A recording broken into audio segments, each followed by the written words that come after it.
Dollar, I understand you're probably the best private eye in the business. Well, I try to make a living as an insurance investigator, if that's what you mean. Well, what I have in mind does not exactly come under the heading of insurance investigation. Oh, then if you'd like me to recommend somebody to you. But then again, it might. What? Does the name of Sarah Balderston Barling mean anything to you? Yeah, wait a minute. The old dollar dealer who owns about half of the Southern Connecticut Water and Power Company? That's right. She's a very important client of ours. I thought you said this matter doesn't involve insurance. It doesn't. Yet. I hope you can keep it from doing so. Oh, now look, if this is one of those bodyguard assignments... No, it isn't. And incidentally, in addition to your expense account, there'll be a sizable fee for your service. Oh? Well, why didn't you say so in the first place? How much? $5,000. $5,000? But if you think perhaps I'd better get... Don't even think of it, Mr. Wakely. I'll be right over.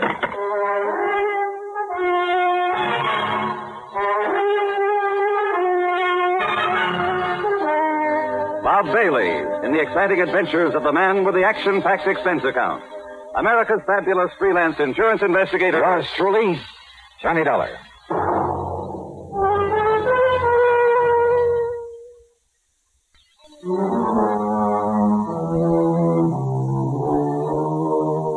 Expense account submitted by Special Investigator Johnny Dollar to Eastern Liability and Trust Company, Home Office, Hartford, Connecticut.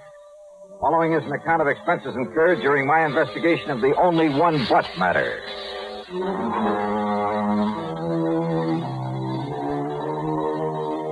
With a $5,000 extra fee dangling in front of my face, expense account item 1, naturally, was $1.10 for a cab to Fred Wakely's office in the Gregson building downtown on the square. Glad you decided to take this on, Doc, after I mentioned the fee to you. Yeah. Sit down, please. Yeah, thanks. Anything for money, huh? Well, I suppose I can't exactly blame you. Mr. Wakely, if I ever reach the point where I can turn up my nose at $5,000... I mentioned Mrs. Sarah Balderston Barling. Yeah. And as I understand it, she's one of the wealthiest people we have. It's really her daughter that we're concerned about, that she is concerned about. Oh, I don't know. Her name is Truda Lynn Barling. Truda. She celebrated her 21st birthday about a month ago. Oh, yeah, I remember. That big brawl the old lady threw for her must have made the headlines all over the Eastern... That brawl, as you call it, was engineered by Truda Lynn herself. Yeah, and as I recall now, the police had to put on a couple of dozen extra men to keep things under control. Champagne flowed like The water. cost of that party, including damage to the hotel where it took place, must have run to $30,000 or $40,000. Then this Truda Lynn must be quite a gal. It was typical of many such incidents in the life of Truda Lynn Barling. Young, wealthy, completely spoiled, and completely rebellious against her mother's recent attempts at discipline. Well, to put it mildly, she's been quite a problem. Life at home with her mother has been one continuous battle. There's been about as much love between them these past few months. And believe me, Dollar, it's been as much her mother's fault as it has been Truda Lynn. You mean for spoiling her so badly in the first Yes. place? You see, her mother's only interest in life has been in adding to the fortune her husband left her. Well, what has happened, Fred? 5 days ago, Truda Lynn simply packed up and left for parts unknown. Oh? And I'm certain it was more than mere coincidence that young Harvey Howard also left. Who's Harvey Howard? Harvey is a worthless young playboy who's been trying for some time to marry her, and very obviously only to get his hands on her money. Yeah? Also, Lucy Taylor left town about that same time. Who is she? One of Truda Lynn's playmates. A young social climber who's been practically living off her for the past 2 years. Over Mrs. Barling's strenuous objections, of course. So the three of them have just cut loose to run off and have a fling, huh? Any idea where they might have... Dollar, you've got to find the girl. Somehow bring her back here. Yeah, well, now, Mr. Wakely, if she's 21. Otherwise, my company stands a good chance of losing the literally millions of dollars worth of insurance policies of her mother's. Yeah, but look, even for a $5,000 fee... We'll make it 10. And must I remind you that it's hardly your place to question the reasons for an assignment given you by one of the companies you agreed to serve? 10,000, huh? Yes. Okay, I'll see what I can do.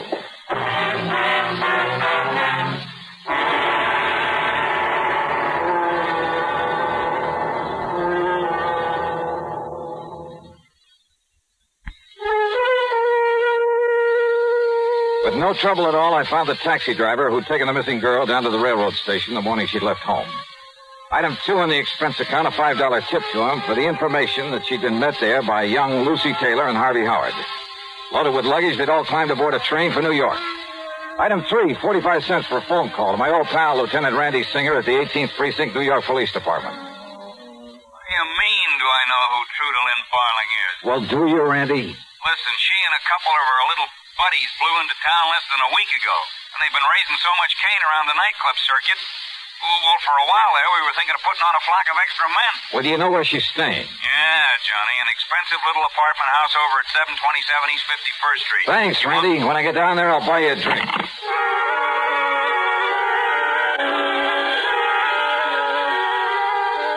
Item 4, $8.75 for a quick lunch, then a train down to New York. Item 5, $1.50 for a cab to 727 East 51st. A real fancy place, and the doorman wore enough gold braid to sink a battleship. I showed him my credentials, and he had the elevator boy take me up to the single apartment on the whole 7th floor. Straight ahead, sir. Okay, thanks. I see the door's open like it usually is, but maybe you better ring, sir. Yeah, sure.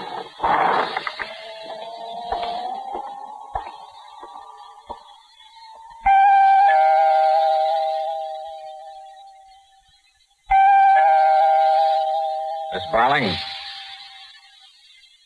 Miss Barling? Hello? Anybody?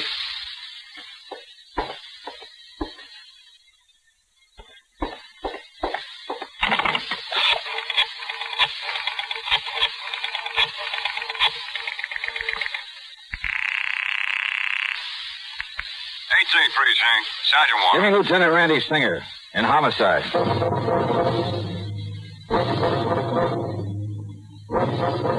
I told Randy what I found. Yeah, it was the body of Truda Lynn Barling, lying there in the middle of the floor. She may have been very pretty once, but glows from a heavy bronze candlestick had changed all that. A half-finished cigarette with a touch of lipstick on it was still smoking in an ashtray, so it must have happened within the past few minutes. Quickly, I searched the apartment. I found nothing. Then, purely on a hunch, hoping he hadn't yet left headquarters, I made another call to Randy Singer. I was just about to grab Doc Winters and hop into a prowl car. Now, be sure you don't touch anything, Yeah, John. sure. Now, listen, Randy. Yeah?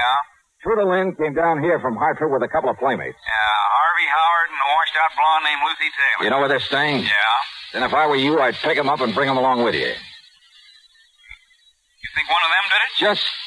Just a hunch. Uh-oh. One of your famous hunches, huh? Just bring them along, will you? Okay, Johnny, okay.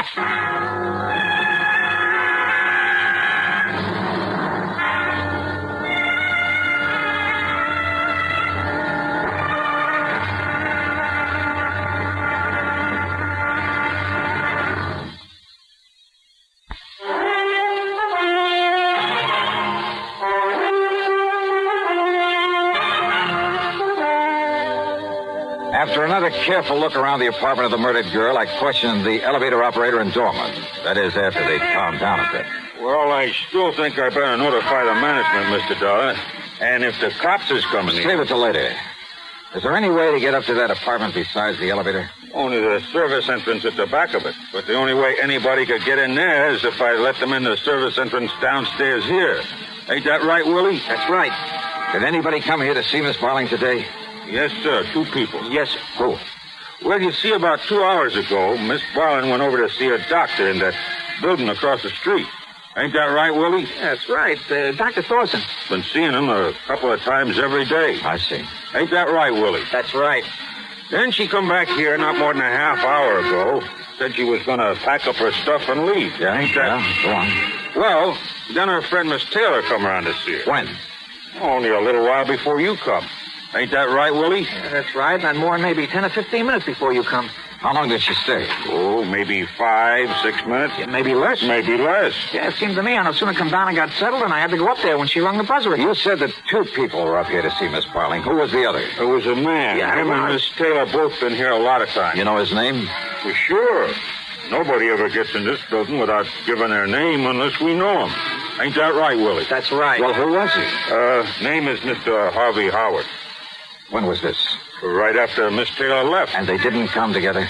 No, sir.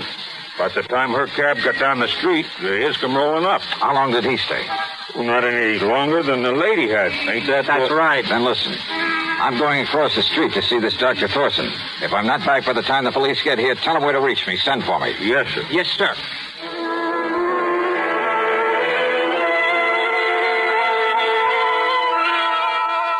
missed Mr. Dollar from the first day that she moved into the apartment across the street. Sometimes a couple of times a day. Well, what was the matter with her, Doctor? Well, physically, she had what might best be described as a mild incipient peptic ulcer. I see. And with all her nightclub drinking and smoking... Strangely enough, despite Miss Barling's party-going proclivities, habits, she was quite the hypochondriac. Oh? Of course, all her tearing around late hours during her first 3 days and nights here in the city did her no good. Only the first few days? Yes. Hypochondriac, you said? Yes. And as is often the case, Mr. Dollar, to someone like that, the doctor suddenly finds himself a close confidant, even on rather short acquaintance. Go on, Doctor. Well, in spite of telling me it was only to say goodbye and thanks, I think her visit today was more than anything else to boost her morale, her self-confidence. Why? She'd suffered a considerable change of heart since running away from her mother. Well, that's all. Apparently, this was the first chance she'd ever had to really be by herself, think things out for herself. And she was getting ready to telephone and renounce the two, leeches, is the best word I can think of. The two who came down here with her? Yes, she was going to telephone them, tell them that she was through with them. Then go back to Hartford, square things with her mother, and then possibly get a job. Do something to make up for all the time she'd wasted just playing around. Maybe you don't know it, Doctor, but what you just told me indicates that if she did suddenly throw them over, either Harvey Howard or Lucy Taylor, either one of them may have killed her. Mr. Dollar, I believe you're right. But which one? And how to prove it?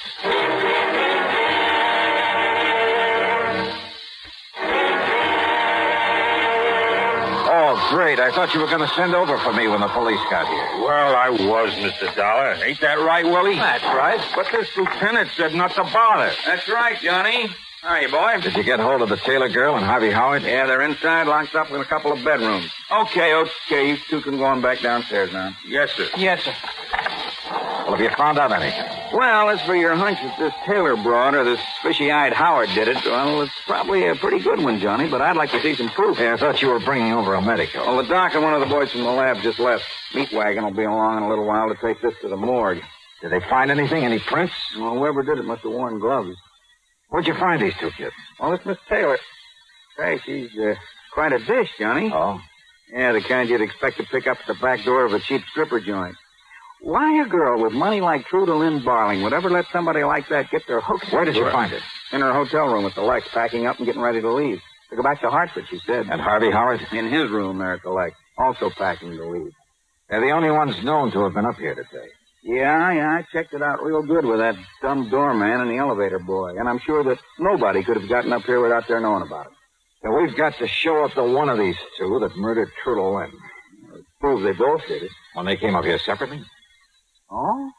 I didn't know that. Now, let's talk to them. Yeah. Just unlock that door beside you. Right. Oh, more police? All right, Well, I'd like to see you prove I killed Maybe I Truda will, Lynn. Harvey. You think you are keeping me cooped up like this? Why don't you do something with the body of poor Truda Lynn lying there? Your, dearest friend, huh? Yes, of course you... Who are you? This is Johnny Dollar, you two. He's a special investigator. Oh? Well, go ahead and investigate, Mr. Dollar. Just keep me out of it. All right, Harvey. Aren't you going to serve cocktails? It's cocktail time, I you know. said all right. Lucy, you came up here to see Miss Barling a little while ago. That's right. Why? I've been seeing her every day since we all came down here to New York. Anything wrong with that? You were pretty mad at her for bringing you down here and then suddenly telling you she was going to leave and go back to Hartford, weren't you? What? Or do you want to pretend she didn't call you and tell you that? All right. Maybe she did. But I thought that if I could see her and talk to her, I could sort of straighten things out. You know. Only when I got here, she wouldn't let me in. She didn't let you in? Just slammed the door in my face, so I left. Is she, Lucy? Then why is it I found the door ajar when I got here? So maybe she opened it again after... You were here? Of course. She telephoned to me, told me the same thing. The door was ajar. Yes. So you came on in? No, of course not. It wouldn't have been possible. Oh, now, wait. I rang the bell and knocked, but I got no answer. And I decided she'd already left, so I went back to my hotel and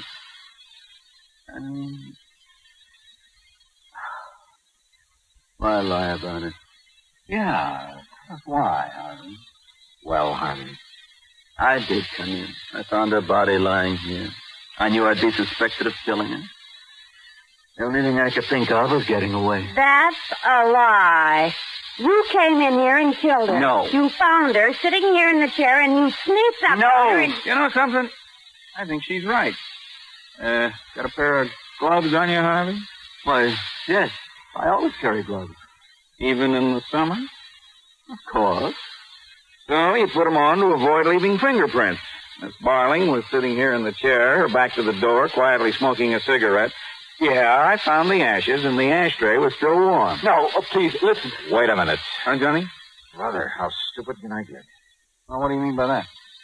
Lucy, you swear you didn't come in here? Yeah, I'd be struck down if I did. Maybe you will. I told you. Truda Lynn slammed the door in my face when I came here to talk to her. She wouldn't let me in. Okay. Randy, that cigarette. Yeah, what about it? It was still burning when I got here. It had lipstick on it. And you didn't save it, Johnny? No, but it turns out I didn't need to. Don't you see? What the lieutenant said was true. She was sitting right here with her back to the door. That lipstick was yours, Lucy. The cigarette was yours. I tell you, I swear I didn't come in here. Not Miss Barling, Johnny? Suffering from an ulcer, seeing a doctor a couple of times a day about it. Smoking. No, you're right. She didn't smoke. Yeah. Want to let the lieutenant have your gloves, Lucy? No, why? And Randy, you want to bet the lab will find microscopic traces of bronze on them from that candlestick she used to kill Truda Lynn? All right, Miss Taylor. Hand them over.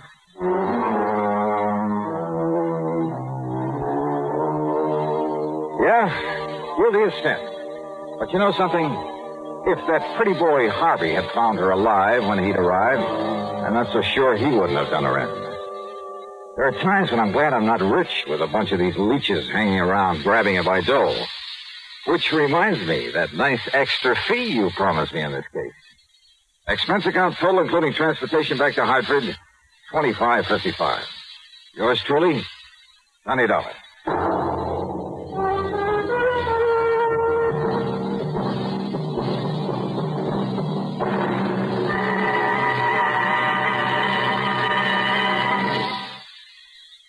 Here's our star to tell you about next week's story. Next week, a frantic fisherman who proves to be the key to a murder. Join us, won't you? Yours truly, Johnny Dollar.